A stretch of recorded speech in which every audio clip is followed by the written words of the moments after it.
महाराष्ट्र शासनाने आयोजित केलेल्या दिव्यांग बालनाट्य स्पर्धेत सोलापुरातील नॅप संस्थेच्या कलाकारांनी उत्कृष्ट यश संपादित केलं।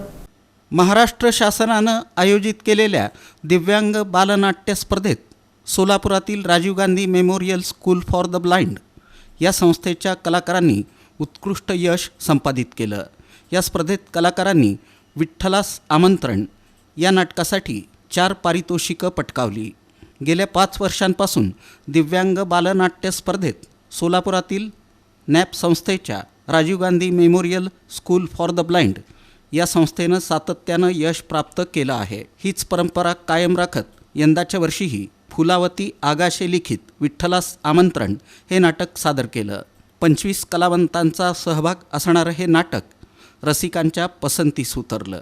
या स्पर्धेत फुलावती आगाशे यांना उत्कृष्ट लेखनाचं तृतीय पारितोषिक, रेवती लिंगाणे हिला उत्कृष्ट अभिनय गुणवत्ता प्रमाणपत्र आणि अंकिता वाघमारे हिला अभिनयाचं उत्कृष्ट गुणवत्ता प्रमाणपत्र, तर समर्थ आगाशे याला नेपथ्याचं तृतीय पारितोषिक प्राप्त झालं। या विद्यार्थ्यांना दिग्दर्शिका अश्विनी तडवळकर, नाट्य प्रशिक्षक अमीर तडवळकर, शिक्षिका अन्नपूर्णा साखरे, मुख्याध्यापक सौरभ शिंगाडे, भैरप्पा कारभारी, रमेश पाटील यांनी मार्गदर्शन केलं। या विजेत्या कलावंतांचं संस्थेचे अध्यक्ष तथा माजी आमदार प्रकाश यलगुलवार, संस्थेचे सचिव शशीभूषण यलगुलवार, बाल रंगभूमी परिषदेच्या अध्यक्षा सीमा यलगुलवार यांनी अभिनंदन केलं।